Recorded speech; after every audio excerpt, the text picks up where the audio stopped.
Bangalore boys were in all sorts of trouble when the innings began. They lost Anuj Rawat early, who's been giving them starts. Faf du Plessis went.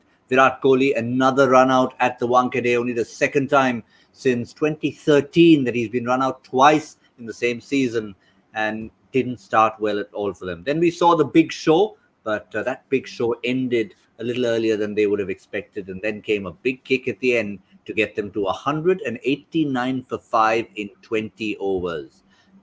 Shardul Thakur, Akshar Patel, Khalid Ahmed, a wicket apiece, but really one man held centre stage. We'll talk about it on this mid-show on Cricbuzz Live, joined by Michael Vaughan and Pommie Mbangwa. I'll come to Pommie first because he's the winner of our prediction today. But you took unfair advantage, Pommie, and requested the help of one of our Cricbuzz colleagues. I was well on the way to Dinesh Karthik. Yeah, I forgot. He's a player and he's everything, isn't he? Yeah, and yeah, as Aisha said on the commentary, is winding back the clock. It's been a long time. What was it, 2004, whatever it started, and now here he is in 2022 and doing what he does. I mean, this is kind of the job that he does, isn't it? Come in at the back end, even when he doesn't have too many deliveries to play, he's able to play that cameo and quite consistently, actually, at the back end, he's able to strike deliveries, and whether it's sweeps and reverse sweeps and laps and whatever else, he's able to get the ball off to the boundary. So, yeah, a top job, a really good innings, but one that was much needed. When we spoke at the halfway stage, yeah, I said it would need something particularly incredible from Maxwell and someone to stay with him. And that someone I thought would be Dinesh Karthik.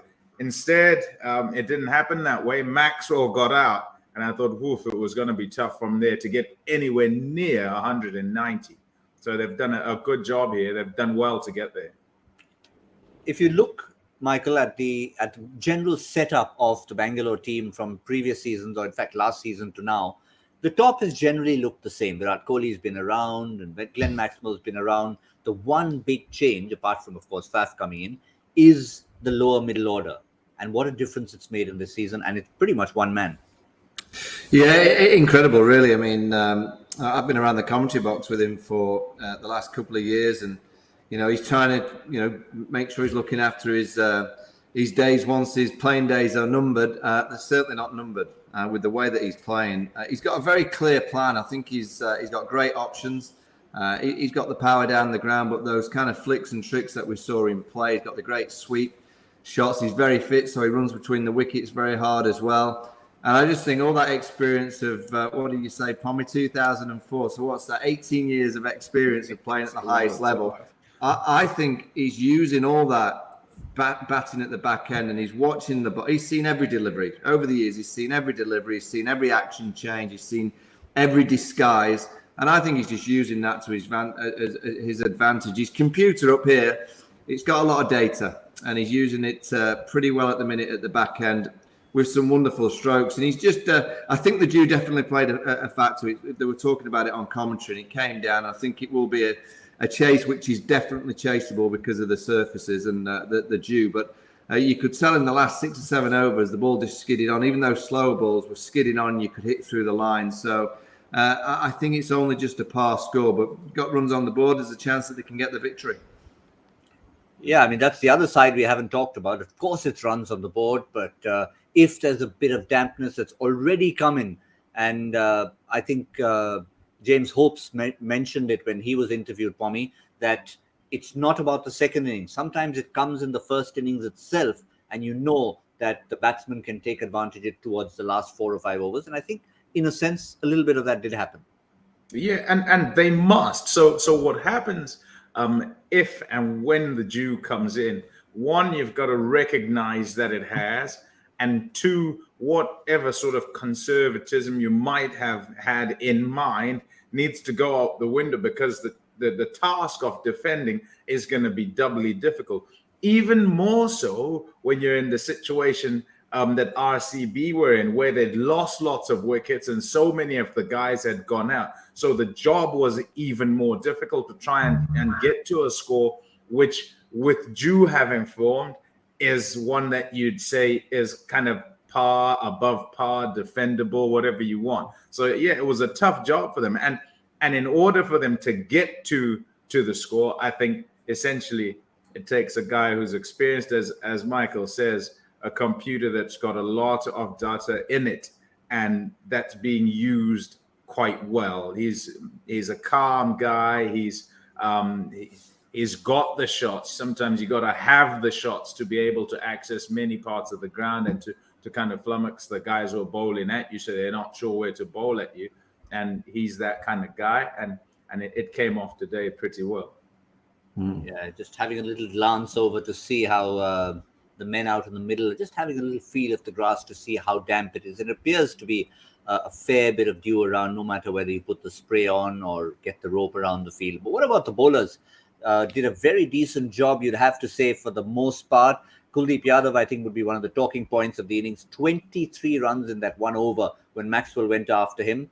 Rishabh Pant stayed with him, gave him the very next over, and he got rid of Maxwell. 3 overs for 23 in his next spell, Michael. So again, the confidence being instilled in him, and he's repaying them. And if it could easily have been many more wickets had Rishabh Pant taken that catch of Dinesh Karthik when he was 5.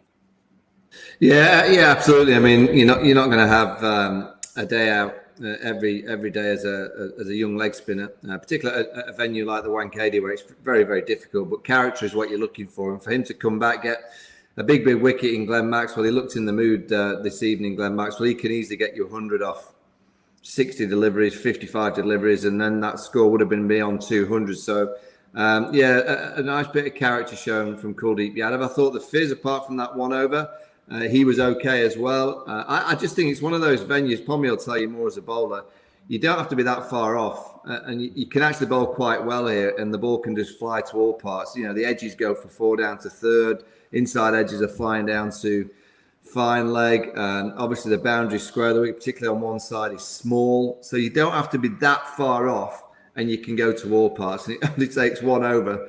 And as we saw from both those two bowlers that I've mentioned, they went for over 20 in the over, and they end up with figures that look, like they haven't bowled that well. I don't think they bowled badly. I just think it's the kind of venue that the batter could actually get you. Yeah, interesting. Sometimes you're sort of looking at it, you're thinking, if I make them hit me along the ground, then I've got more of a chance. Sometimes you think, there's a big enough boundary. If I make them try and take on the boundary, I've got a good enough. But as Michael says here, and both of those things, the ball disappears past the boundary if it's along the ground, and it goes over the boundary if you're trying to take them on in terms of making them hook it or try and cut it offside. So it's a tough place. It really is a tough place for bowlers, and year after year we see it where guys fetch when they play there. Rishabh Pant will be looking back at that innings as captain. Of course, he'd probably have a role to play with the bat. But when it comes to keeping, we saw Sheldon Jackson for Kolkata, a little scrappy. He's not the only choice wicketkeeper. For Delhi, Pant as captain is pretty much their only wicketkeeper. He'd want to look at that and maybe make a few improvements, Michael, or do you just put it down to one bad ball? Now and again, you're not going to be perfect every day. I liked his calmness behind the stumps as a captain. I thought he was very calm and considered, just giving his bowlers a bit of an indication. Shardul Thakur is calming him down and slowing him down when he was under pressure. Would you have seen that from Rishabh Pant a year or so ago? Maybe not. I think you can see that he's a cricketer that will make mistakes, but also I think his mind is starting to work in a very positive sense for the rest of the side, which is very encouraging for Delhi. Yeah, I think one of the talking points now, as we see the men in red in a bit of a huddle, will be David Warner coming out there. Wasn't there from the very start of the season.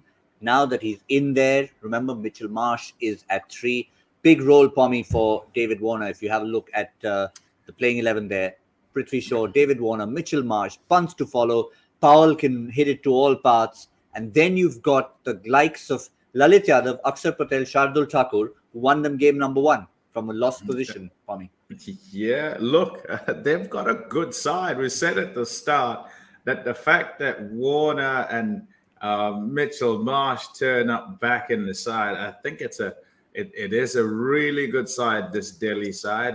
And also what happened with Kuldeep, the kind of confidence given to him by the skipper to say, I'll bowl you at the guy who whacked you. It's pieces coming together. So they would like for David Warner to get away. In fact, if he gets a big score, so be it. If him and Prithvi can get them started somewhat and get them a decent sort of power play, I think that's a piece of the puzzle that they'll be happy with. And as long as everything just keeps coming together as they go along, they'll know they have the tools as a side, because there are not too many bowling sides who'll be happy coming up against this batting team with the way that inherently they play. So up at the top, Prithvi goes at it. So does David Warner.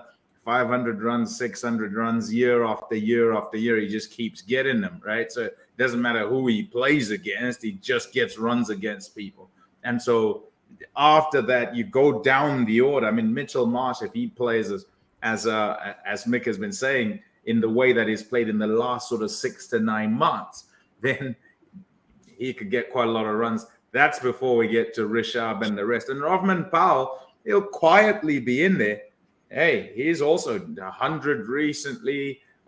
He's also been doing good things in this, the shortest format of the game. So they've got a decent side, and they will feel quite confident with the due that they can do this, so long as they get a decent start up at the front. But those numbers, just to finish off on the show, Michael, that we just saw when Warner came in, again, it's about pairs. We talked about bowling in pairs. Now, Prithvi Shaw was there, but he was a bit of a lone ranger to start with. Now that he's got his good mate next to him, that's what it's done to the power play.